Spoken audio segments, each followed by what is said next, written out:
Au nom du Père, du Fils, Saint-Esprit, un seul Dieu, Amen. Que sa bénédiction repose sur nous tous, Amen.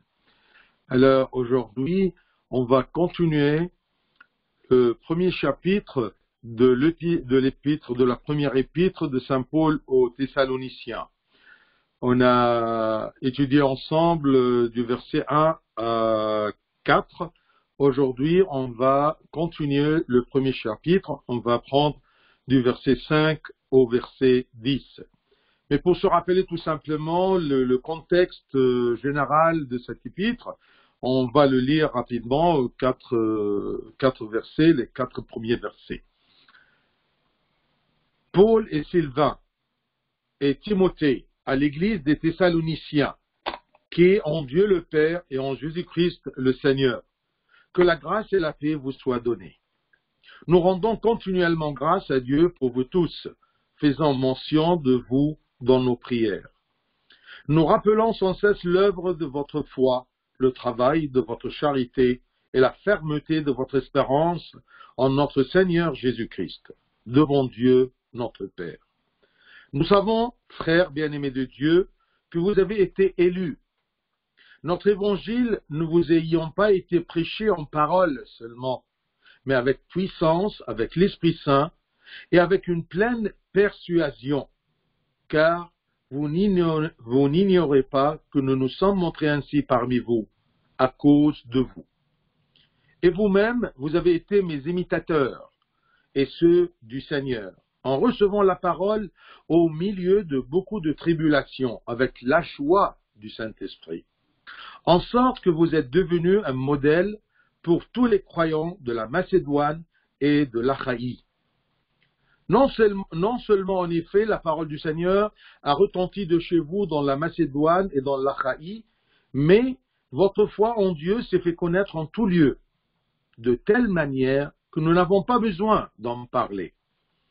Car on raconte à notre sujet quel accès nous avons eu auprès de vous et comment vous vous êtes convertis à Dieu en abandonnant les idoles pour servir le Dieu vivant et vrai. Et pour attendre des cieux son Fils, qu'il a ressuscité des morts, Jésus, qui nous délivre de la colère à venir. Gloire à toi, Seigneur, éternellement. Amen. Alors, tout simplement, ici, le verset 5. Saint Paul, il parle à propos de la foi des Thessaloniciens et les flatte. Parce que tout simplement, leur foi était un bon exemple, un modèle pour les autres. Notre évangile, c'est-à-dire notre prédication, notre travail comme serviteur de l'évangile de Christ parmi vous, notre évangile, ne vous ayant pas été prêché en parole seulement. Ce n'est pas tout simplement des paroles qu'on disait. Parce que pour témoigner le Christ à quelqu'un, ce n'est pas tout simplement des paroles. On doit bien sûr parler, mais avec puissance, avec l'Esprit Saint et avec une pleine persuasion.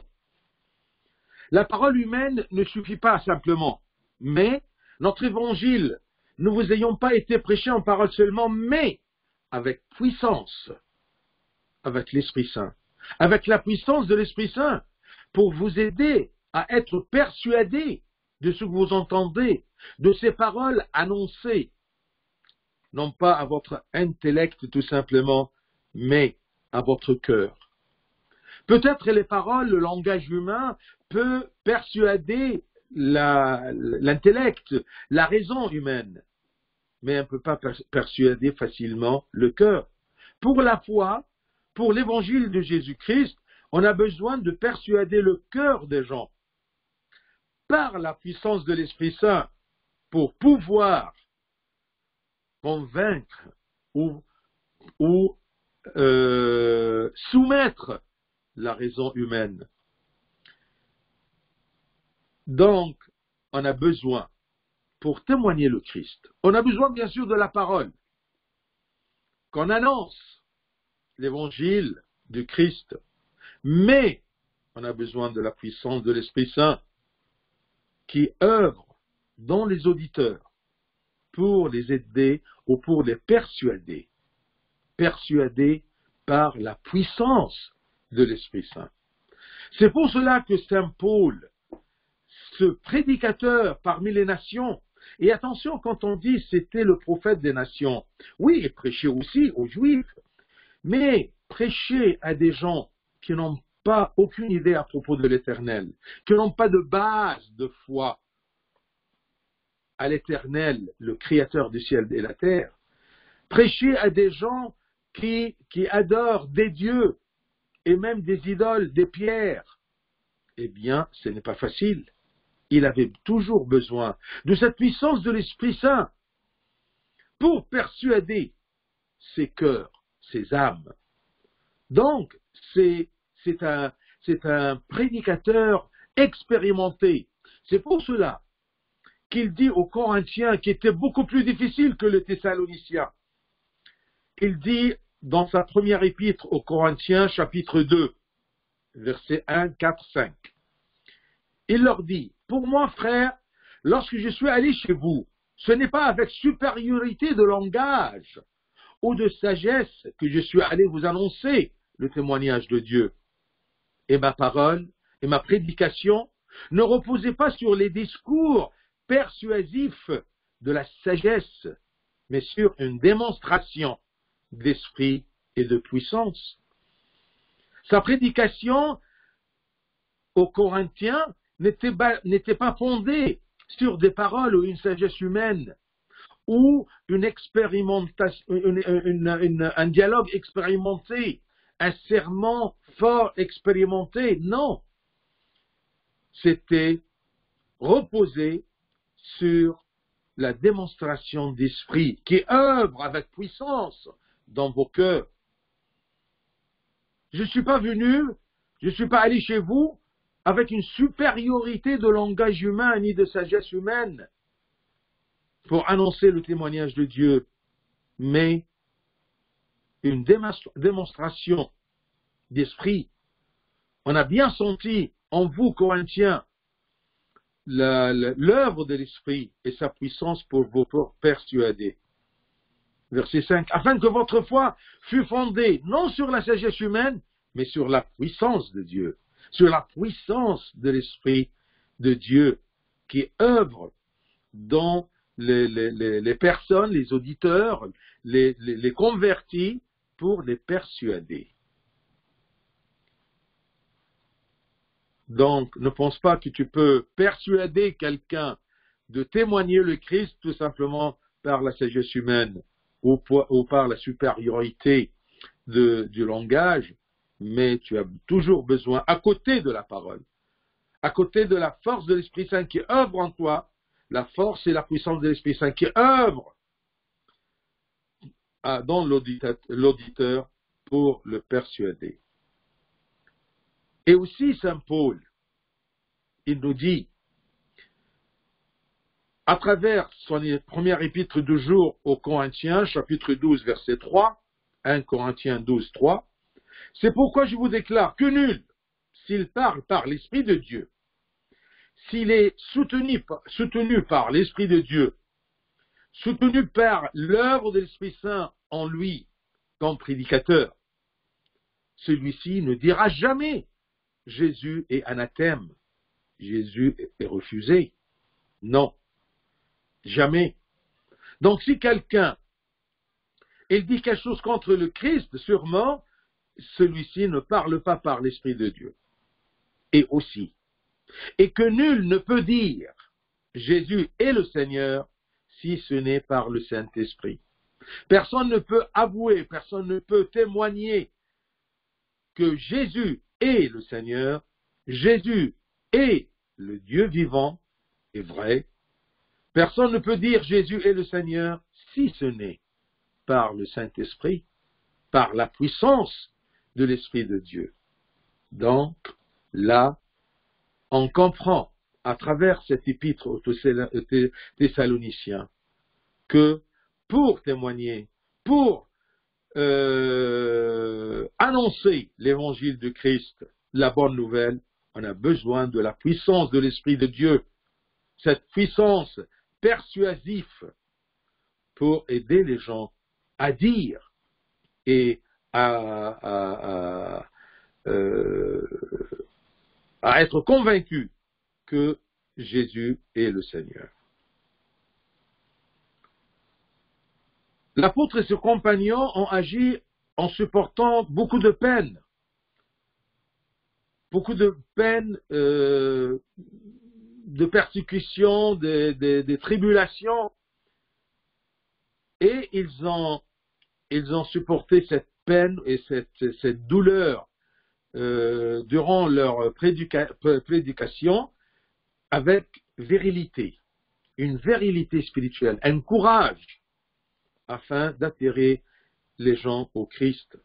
Parce que s'ils ne sont pas soutenus par la puissance de l'Esprit Saint, ce prédicateur, devant la poussée de persécution qui veut bien les empêcher d'annoncer l'évangile de Christ, ils peuvent reculer, se retirer. Mais ils ont confronté ceci avec la puissance de l'Esprit Saint, et ils avaient dans la tête un seul objectif, c'est de attirer les gens vers le Christ. Car vous n'ignorez pas que nous nous sommes montrés ainsi parmi vous, assez courageux, à cause de vous. À cause de vous, c'est-à-dire à cause de votre salut, pour votre salut, visant toujours votre salut, en connaissant la bonne nouvelle. Verset 6. Et vous-même, vous avez été mes imitateurs et ceux du Seigneur, en recevant la parole, au milieu de beaucoup de tribulations avec la joie du Saint-Esprit. Vous avez été mes imitateurs, parce que c'est bien de recevoir, c'est bien d'avoir la foi, c'est bien d'être persuadé par l'Esprit Saint, la puissance de l'Esprit Saint, et avouer et dire que Christ est Seigneur. Mais si on ne vit pas cette foi, ça ne sert à rien. Une foi sans œuvre, c'est une foi morte. Alors, ces Thessaloniciens-là, ils ont accepté la foi, et ils ont commencé à vivre en prenant le Seigneur et Saint Paul et ses compagnons comme modèle de comportement, modèle de vivre. Ils ont commencé à imiter le Seigneur selon son humanité, comment il a vécu. Les apôtres, comment ils ont vécu. Comment ils se comportent dans la vie. Nous, aujourd'hui, nous avons ces modèles devant nous, les saints. C'est pour cela que c'est très important pour nous de lire les vies des saints. Comment ils ont cru, comment ils étaient faibles, ils se sont soulevés de leur chute. Personne n'est complet. Comment ils ont lutté, comment ils ont vécu le combat spirituel et la vigilance spirituelle. Nous avons des modèles, des lumières autour de nous, ce sont les vies des saints. Et vous-même, vous avez été mes imitateurs et c'est du Seigneur. Et vous étiez imitateurs du Seigneur et de moi en recevant la parole au milieu de beaucoup de tribulations. Attention, quand il y a la parole du Seigneur, quand il y a un travail de l'Esprit Saint parmi les hommes, eh bien, il y a des tribulations contre les prédicateurs et contre les convertis, contre les deux camps, parce que Satan ne veut ni que les prédicateurs prêchent, annoncent la parole de Dieu, ni que les auditeurs, les fidèles, plutôt acceptent la foi en Dieu. Alors c'est toujours des tribulations. En recevant la parole au milieu de beaucoup de tribulations, avec la joie du Saint-Esprit. Ça, c'est très important, ce verset 6, parce que là, vous trouvez que prêcher ou recevoir la foi, prêcher la foi ou recevoir la foi, il y a toujours une force contradictoire, des tribulations. Mais on vit ces tribulations-là avec la joie du Saint-Esprit. Vous voyez, tribulation qui devrait mener une faiblesse, une tristesse. Au contraire, les tribulations dont les enfants de Dieu se changent en joie du Saint-Esprit. Si le Saint-Esprit a la puissance de persuader les gens, de persuader les cœurs des gens, il a aussi la puissance de les rendre joyeux, malgré qu'ils reçoivent cette foi au milieu de beaucoup de tribulations. La joie du Saint-Esprit, ça c'est très important. Parce que l'Esprit Saint, c'est notre consolateur. C'est celui qui nous console. C'est celui qui nous donne la force de supporter ces tribulations-là, qu'on ne peut pas les éviter, parce que Satan, il est là. Il est sur ses gardes. Qui prêche et qui veut accepter, et il combat les deux. En recevant la parole de Dieu, en recevant la connaissance de Dieu, on doit vivre selon le Christ, limité. Et il y aura des tribulations, beaucoup même, mais dans la joie de l'Esprit Saint. C'est pour cela que Saint Paul, vous comprenez maintenant comment il a écrit dans sa deuxième épître aux Corinthiens, chapitre 6, verset 10. Comme attristés, et nous sommes toujours joyeux. Ils étaient écrasés par les Juifs, et par les Romains, et par les idolâtres. Comme attristés. On agissait comme attristés. Et nous sommes toujours joyeux. Peut-être attristés de l'extérieur, mais joyeux de l'intérieur. C'est ça, la grâce de servir l'évangile du Seigneur. On est attristé, comme attristé, mais en vérité, nous sommes toujours joyeux. Qu'est-ce qui peut rendre l'homme toujours joyeux? Eh bien, tout simplement de travailler sous l'autorité de Dieu dans sa vigne, parmi ces hommes, parmi les hommes, tout simplement avec la joie de l'Esprit Saint. Verset 7. En sorte que vous êtes devenus un modèle. Ils ont reçu la parole de Dieu au milieu de beaucoup de tribulations. Ils ont vécu ceci avec joie du Saint-Esprit, en sorte que vous êtes devenus un modèle pour tous les croyants de la Macédoine et de l'Achaïe. Si vous vous rappelez bien, la Grèce se divise en deux districts. Au nord, c'est la Macédoine, au sud, c'est l'Achaïe. Alors, imaginez-vous que Thessalonique était dans la partie nord, dans la Macédoine, eh bien, leur foi était un modèle. Vous êtes devenus un modèle pour tous les croyants de la Macédoine et de l'Achaïe. Leur vie en Christ est devenue un modèle pour les autres, démontrant une relation active avec Dieu. Ils ont changé de comportement. Ils étaient des lumières. Ils étaient la lumière dans l'obscurité de ce monde-là. N'oublions pas que Dieu nous a demandé, nous a commandé, selon Saint Matthieu, chapitre 5, verset 14, Matthieu 5, 14, vous êtes la lumière du monde. Une ville située sur une montagne ne peut pas être cachée. Si vous êtes récepteur de la foi, vous devez illuminer les autres avec cette foi-là. Vous êtes comme une lumière dans ce monde-là. Et si vous êtes une lumière, une ville éclairée, eh bien, on ne peut pas la situer cachée, mais on la met sur une montagne. Et si elle est sur la montagne, elle ne peut pas être cachée.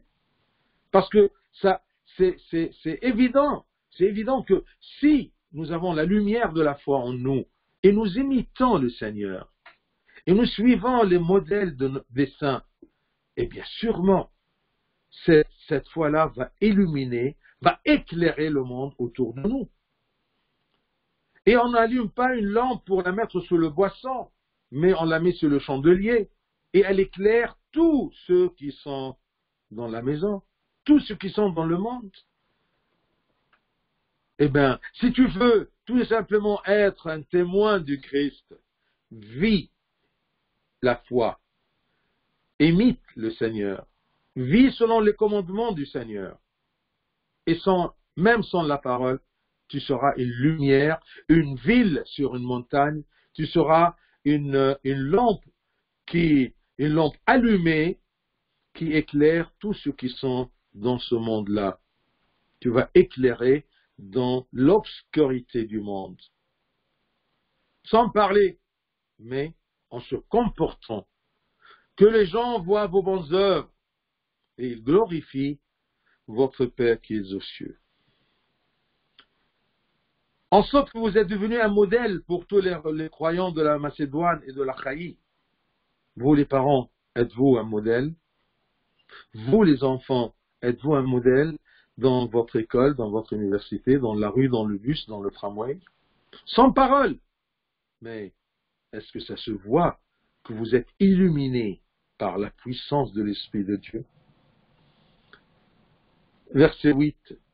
Non seulement, en effet, la parole du Seigneur a retenti de chez vous dans la Macédoine et dans l'Achaïe, mais votre foi en Dieu s'est fait connaître en tout lieu, de bouche à oreille. Les gens, ils ont vu des gens convertis au christianisme, mais ils ont changé de comportement, changé de vie, et ils sont heureux, malgré les tribulations. Mais votre foi en Dieu s'est fait connaître en tout lieu, de telle manière que nous n'avons pas besoin d'en parler, parce que les gens voient votre foi. On n'a pas besoin de dire les Thessaloniciens sont des bons croyants. Non, ça se voit. Et c'est connu en tout lieu. Une foi rayonnante, de telle manière que nous n'avons pas besoin d'en parler. Même toi, si vraiment tu es une ville sur une montagne, ou une lampe qui illumine dans une ville, eh bien, tu n'as pas besoin de parler ou de prêcher, parce que l'Esprit de Dieu qui œuvre en toi illumine les gens autour de toi. Verset 9. Car on raconte à notre sujet, nous les prédicateurs, nous qui sommes venus à Thessalonique, quel accès nous avons eu auprès de vous. Il parle à propos de notre arrivée chez vous et qu'on a commencé à supporter des tribulations et on a œuvré parmi vous par la puissance de l'Esprit Saint. On raconte à notre sujet quel accès nous avons eu auprès de vous et comment vous vous êtes convertis à Dieu. Comment se convertir? Comment on peut voir cette conversion? Comment sentir ce changement-là? Et comment vous êtes convertis à Dieu? En abandonnant les idoles pour servir le Dieu vivant et vrai.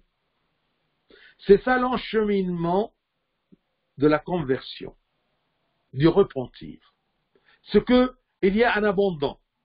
En abandonnant les idoles. Chacun de nous, mes bien-aimés, chacun de nous a des idoles, a des envies, a des mauvaises habitudes, a des faiblesses, a des péchés. Ce sont nos idoles. On ne veut pas suivre le Christ parce que on adore nos idoles, nos envies qui sont pour nous des idoles. On les respecte, on leur donne de l'encens. On œuvre toujours pour qu'ils existent, qu'ils soient exécutés. Mais se convertir, mais se repentir dans notre vie, c'est tout simplement, on abandonne nos péchés, on abandonne nos idoles pour servir le Dieu vivant et vrai. Tous nos idoles ne sont pas vivants. Ils ne vivent pas avec nous. Une fois exécutés, n'importe quelle envie que j'ai atteint, je n'ai plus envie de cette envie-là. Ce n'est pas quelque chose de vivant, ce n'est pas quelque chose qui qui dure. Et ce n'est pas vrai. Ce n'est pas vrai dans le sens que, après la mort, après la vie sur terre, à la mort, on quitte tout ceci. Ce n'est pas vrai, ce n'est pas quelque chose qui va durer avec moi. C'est ni vivant ni vrai. Ce monde-là, il ne sera jamais vivant pour l'éternité. Il ne sera pas vrai. Converti à Dieu, c'est-à-dire abandonner les idoles pour servir le Dieu. Et ici, j'aime bien Saint Paul quand il décrit notre Dieu. Il est vivant et vrai. Ton Dieu est vivant et vrai. Personne ne te dit que ton Dieu est mort sur le Christ. Non, il est ressuscité, il est toujours vivant. Il est mort selon son humanité, mais il est toujours vivant selon sa divinité. Et il est vrai. Saint Paul, il témoigne ce que le Christ lui-même a dit. Je suis la vérité. Si tu veux connaître la vérité des choses, la vérité de la vie, la vérité de l'existence, la vérité de la mort et ce qui vient après la mort, eh bien, c'est la parole du Seigneur. C'est tout ce que le Seigneur nous a dit, nous a révélé. C'est ça. Notre Dieu est vivant et vrai. Donc, l'itinéraire de la vraie foi, de la foi active, c'est abandonner pour servir. Abandonner les idoles, abandonner mes péchés pour servir le Dieu vivant et vrai. Dans le dernier verset, verset 10 de ce chapitre, eh bien, il y a le but du christianisme. Il y a l'espérance du christianisme. Et pour attendre des cieux son Fils, qu'il a ressuscité des morts, ce Fils qui est Jésus, qui nous délivre de la colère à venir. Si tu veux résumer, qu'est-ce que le Christ a fait aux chrétiens? Qu'est-ce que notre Dieu vrai et vivant a fait pour nous? Qu'est-ce qu'il nous a donné? Eh bien, tout simplement, une façon d'exprimer le salut et la rédemption et la vie éternelle et l'héritage céleste, c'est que tout simplement, il nous délivre de la colère à venir. Parce qu'il y a une joie à venir, une joie éternelle, et il y a aussi une colère éternelle, et ça dépend des œuvres de la personne. Qu'est-ce qu'il a choisi durant sa vie? Est-ce qu'il a choisi les idoles, le monde, ou il a choisi Dieu, vivant et vrai? Et c'est clair. Si la personne durant sa vie, elle a choisi le monde, eh bien, il sera l'objet de la colère à venir, la colère de Dieu. Dieu nous donne la liberté d'agir et de choisir. Mais attention, nous ne sommes pas délivrés des conséquences. Parce que tu récoltes ce que tu as semé. Tu sèmes le monde, tu récoltes la mort. Tu sèmes ton culte, ta foi en Christ vivant et vrai, eh bien, tu vas récolter la joie et l'héritage céleste. Les Thessaloniciens attendaient l'avènement du Christ. C'est l'espérance de tout le christianisme, que le Christ va revenir du ciel, glorifié dans sa gloire pour nous reprendre et nous ramener au sein du Père, dans le royaume des cieux.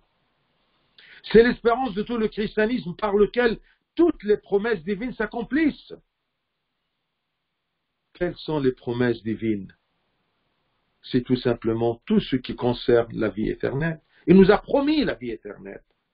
Et c'est pour cela qu'on combat spirituellement, qu'on essaye de lutter contre nos idoles et nos péchés. C'est pour cela qu'on essaye de vivre comme des saints.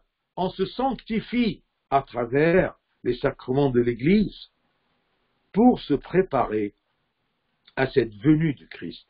Quand le Christ va retourner, comment il va me trouver?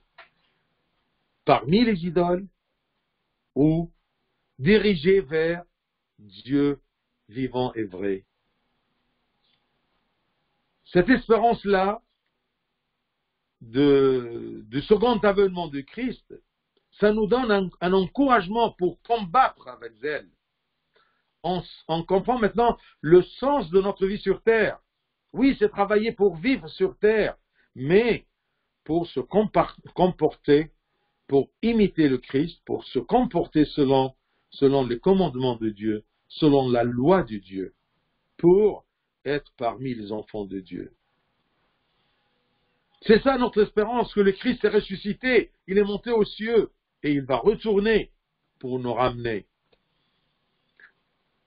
Toujours dans les funérailles, on lit un texte de 1 Corinthiens 15, parce que Corinthiens 15, première épître aux Corinthiens, chapitre 15, c'est le chapitre qui parle beaucoup et le plus à propos de la résurrection. Qu'est-ce que Saint Paul nous dit? Et c'est pour cela qu'on le lit, ce texte-là, 1 Corinthiens 15, de 17 à 19, et même un peu plus, tout simplement pour réconcilier les gens qui pensent à propos de celui qui est décédé. Ce n'est pas terminé. Celui qui est décédé, c'est tout simplement un passage de la vie terrestre à la vie triomphante. Il va attendre le second avènement du Christ pour avoir sa part au royaume des cieux. Alors, qu'est-ce qu'il nous dit à propos de la résurrection? Et c'est ça notre espérance. C'est ça le sens de notre vie sur terre, qu'on attend et on espère l'avènement du Christ. Et si Christ n'est pas ressuscité, votre foi est vaine. Vous êtes encore dans vos péchés. Si le Christ est mort pour nos péchés, une fois mort, il reste mort. À quoi bon? Mais l'importance de sa mort, c'est qu'après la mort, il est ressuscité. Il a vaincu la mort par la mort. Et comme ça, il m'a ouvert une porte, il m'a donné une possibilité de se libérer de mes péchés. Il a payé le prix de mes péchés. Et je peux participer à ce pardon-là par le repentir. Lui, il a payé. Lui, il est mort à ma place parce que le salaire du péché est la mort. J'ai péché, je dois mourir. Il est mort à ma place. Il est mort et ressuscité. Mais s'il est mort tout simplement, eh bien, nos péchés ne seront pas pardonnés. Nous serons toujours dans nos péchés. Si Christ n'est pas ressuscité, votre foi est vaine.